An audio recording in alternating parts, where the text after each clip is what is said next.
नमस्कार दोस्तों। क्या आपने कभी सोचा है कि हिंदू धर्म में त्रिदेव ब्रह्मा, विष्णु और महेश में से केवल ब्रह्मा जी की पूजा क्यों नहीं होती? सृष्टि के रचयिता होने के बावजूद भी उनके मंदिर नगण्य क्यों हैं? आज हम इस रहस्य को खोलेंगे, और वो भी ऐसे तथ्यों के साथ जिन्हें जानकर आपके होश उड़ जाएंगे। वीडियो के अंत तक आप जानेंगे ऐसे सत्य जिन्हें कम ही लोग जानते हैं। अगर आप भी हिंदू धर्म के इस अनसुलझे रहस्य को जानना चाहते हैं तो वीडियो को अंत तक देखिए और चैनल को सब्सक्राइब करके बेल आइकन जरूर दबाइए ताकि ऐसे ही रहस्यमय वीडियोस आपको मिलते रहें। हिंदू धर्म में ब्रह्मा जी को सृष्टि के रचयिता माना जाता है, विष्णु जी पालन करता है और शिव जी संहारक। लेकिन आपने देखा होगा कि जहां विष्णु और शिव के हजारों मंदिर हैं, वहीं ब्रह्मा जी के मंदिरों की संख्या उंगलियों पर गिनी जा सकती है। पूरे भारत में केवल पुष्कर में ही ब्रह्मा जी का प्रमुख मंदिर है और कुछ छोटे मंदिर अन्य स्थानों पर हैं। यह विरोधाभास क्यों है? सबसे प्रचलित मान्यता है कि ब्रह्मा जी को शाप लगा था। पौराणिक कथाओं के अनुसार ब्रह्मा जी ने अपनी ही पुत्री सरस्वती पर मोहित होकर अनुचित व्यवहार किया था। इस कारण भगवान शिव ने उन्हें शाप दिया कि उनकी पूजा नहीं होगी। लेकिन क्या यह पूरी सच्चाई है? अनेक विद्वान इस कथा को केवल रूपक मानते हैं और इसके पीछे गहरे अर्थ बताते हैं। कुछ विद्वानों का मानना है कि ब्रह्मा जी का स्वरूप दार्शनिक है, व्यावहारिक नहीं। वे सृष्टि के आरंभ का प्रतीक हैं, वर्तमान का नहीं। इसलिए उनकी पूजा आम लोगों के लिए उतनी प्रासंगिक नहीं रह गई जितनी विष्णु या शिव की, जो क्रमशः पालन और परिवर्तन के प्रतीक हैं। एक अन्य मत है कि जैन और बौद्ध धर्म के प्रभाव से ब्रह्मा की पूजा कम हुई। प्राचीन भारत में ब्रह्मा की पूजा व्यापक थी, लेकिन बौद्ध और जैन धर्मों के उदय के साथ, जिन्होंने यज्ञों और बलिदानों का विरोध किया, ब्रह्मा की पूजा का महत्व कम हुआ। ब्रह्मा यज्ञों के देवता थे और जब यज्ञों का महत्व कम हुआ तो उनकी पूजा भी कम हो गई। विवादास्पद बात यह है कि कुछ इतिहासकारों का मानना है कि ब्रह्मा की पूजा का ह्रास राजनीतिक कारणों से हुआ। विभिन्न राजवंशों ने अपने संरक्षक देवताओं के रूप में विष्णु और शिव को चुना और इसीलिए उनके मंदिरों का निर्माण बड़े पैमाने पर हुआ, जबकि ब्रह्मा के मंदिर कम बने। एक रोचक तथ्य यह भी है कि प्राचीन भारत में ब्रह्मा के स्थान पर प्रजापति की पूजा होती थी, जो सृष्टि के अधिपति थे। कालांतर में प्रजापति और ब्रह्मा एक ही देवता माने गए, लेकिन प्रजापति की पूजा भी कम हो गई। कुछ विद्वानों का यह भी मानना है कि ब्रह्मा की उपासना का स्वरूप ऐसा था जिसे आम लोग नहीं, बल्कि केवल ब्राह्मण और ऋषि मुनि ही कर सकते थे। इसलिए आम जनता के बीच उनकी पूजा प्रचलित नहीं हुई। क्या आपको पता है कि ब्रह्मा जी के साथ एक और विवाद जुड़ा है? यह माना जाता है कि ब्रह्मा ने अहंकार में आकर स्वयं को सृष्टि का एकमात्र कर्ता बताया था, जिसके कारण शिव जी ने उन्हें शाप दिया। कुछ पुराणों में यह भी वर्णित है कि ब्रह्मा और विष्णु के बीच श्रेष्ठता को लेकर विवाद हुआ था, जिसमें शिव ने हस्तक्षेप किया और अपनी श्रेष्ठता सिद्ध की। लेकिन क्या यह सब केवल कथाएं हैं या इनके पीछे कोई गहरा सांस्कृतिक या सामाजिक कारण है? विद्वानों का एक वर्ग मानता है कि ब्रह्मा की 4 दिशाओं में देखने वाली 4 मुखों वाली प्रतिमा का निर्माण और पूजा करना तकनीकी रूप से कठिन था, जिससे उनकी पूजा कम हुई। दोस्तों, क्या आपने कभी सोचा है कि आप जिस ब्रह्मांड में रह रहे हैं, उसके सृष्टिकर्ता की पूजा क्यों नहीं करते? इस प्रश्न का उत्तर जानने के लिए बने रहिए। अभी तक हमने जाना कि कैसे विभिन्न कारणों से ब्रह्मा की पूजा का प्रचलन कम हुआ, लेकिन आगे हम जानेंगे ऐसे तथ्य जो आपको हैरान कर देंगे। एक और दिलचस्प बात यह है कि ब्रह्मा की पत्नी सरस्वती की पूजा आज भी व्यापक रूप से होती है। वे विद्या और कला की देवी हैं और स्कूलों, कॉलेजों और घरों में उनकी पूजा होती है। यह विरोधाभास भी कई सवाल खड़े करता है। तांत्रिक परंपराओं में भी ब्रह्मा का स्थान गौण रहा है। तंत्र में शिव और शक्ति की प्रधानता रही है, जबकि ब्रह्मा को उतना महत्व नहीं दिया गया। यह भी एक कारण हो सकता है कि ब्रह्मा की पूजा का प्रचलन कम हुआ। इतिहासकारों का एक समूह यह भी मानता है कि ब्रह्मा की पूजा का ह्रास वैदिक धर्म से हिंदू धर्म के संक्रमण काल में हुआ। वैदिक काल में ब्रह्मा या प्रजापति की पूजा होती थी, लेकिन हिंदू धर्म के विकास के साथ विष्णु और शिव की भक्ति प्रधान हो गई।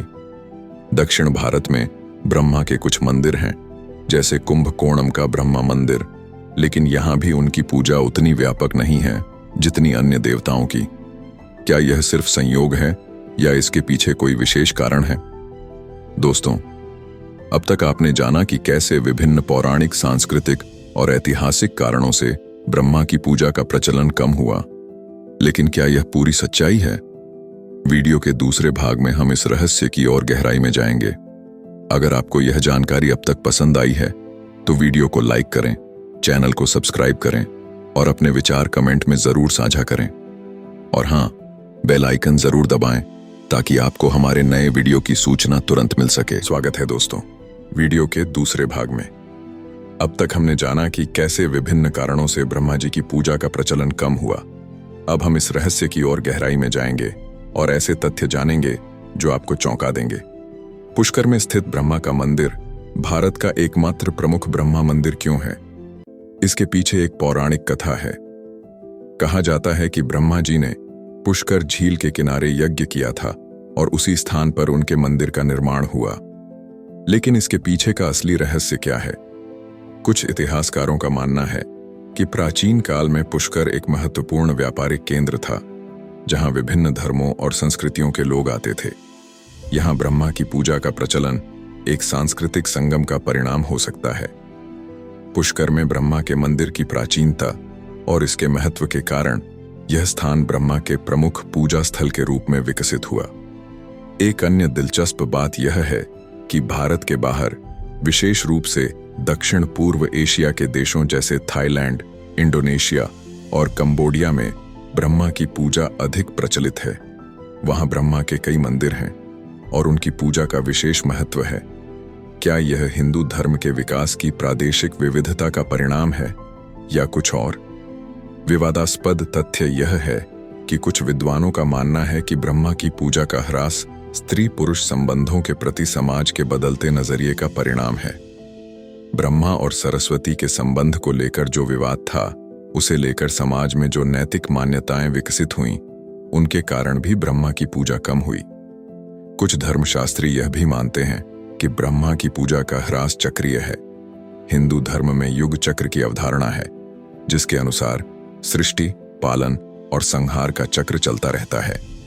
इस दृष्टिकोण से वर्तमान कलयुग में सृष्टिकर्ता ब्रह्मा की भूमिका कम महत्वपूर्ण है और पालनकर्ता विष्णु तथा संहारक शिव की भूमिका अधिक महत्वपूर्ण है।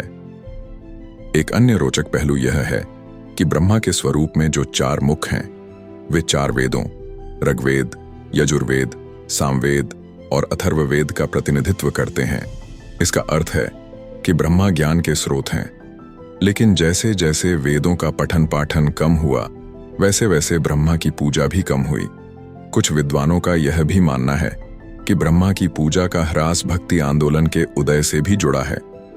भक्ति आंदोलन में विष्णु के अवतारों राम, कृष्ण और शिव पर अधिक जोर दिया गया, जबकि ब्रह्मा को उतना महत्व नहीं दिया गया। यह भी माना जाता है कि ब्रह्मा की पूजा मुख्य रूप से ब्राह्मणों और विद्वानों तक सीमित थी, जबकि विष्णु और शिव की पूजा सभी वर्गों के लोग करते थे। इस प्रकार ब्रह्मा की पूजा एक विशिष्ट वर्ग तक सीमित रह गई और जन जन तक नहीं पहुंची। एक विवादास्पद दृष्टिकोण यह भी है कि ब्रह्मा की पूजा का ह्रास हिंदू धर्म में शक्ति के संतुलन का परिणाम है।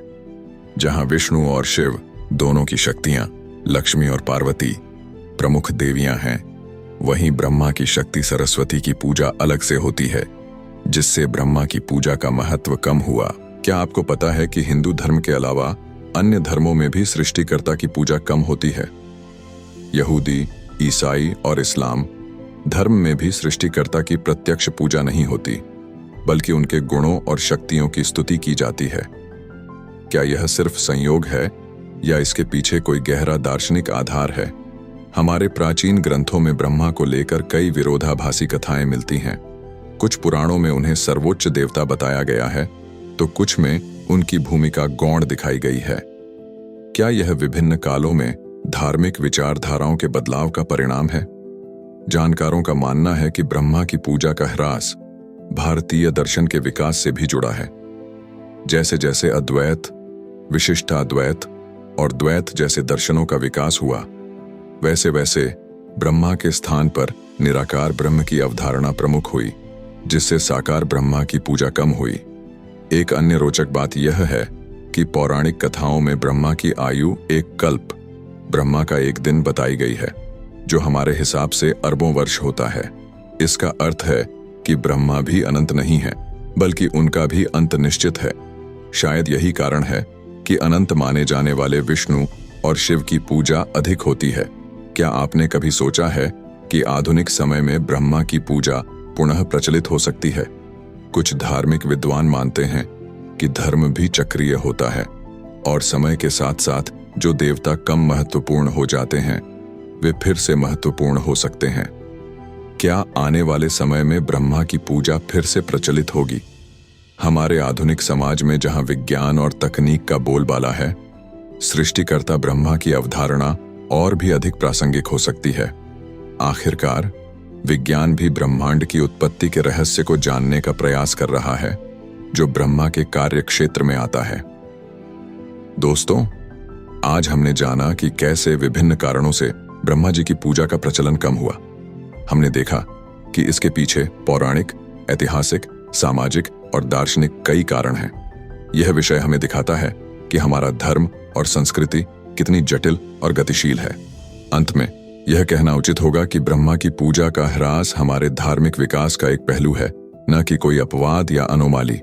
हर धर्म में ऐसे परिवर्तन होते रहते हैं और यही उनकी जीवंतता का प्रमाण है। अगर आपको यह वीडियो पसंद आया तो इसे लाइक करें, अपने दोस्तों के साथ शेयर करें और हमारे चैनल को सब्सक्राइब करना ना भूलें। आपके विचार हमारे लिए महत्वपूर्ण हैं, इसलिए कमेंट में जरूर बताएं कि आप इस विषय पर क्या सोचते हैं। और हाँ, बेल आइकन जरूर दबाएं ताकि आपको हमारे नए वीडियो की सूचना तुरंत मिल सके। धन्यवाद और फिर मिलेंगे एक नए रहस्य के साथ।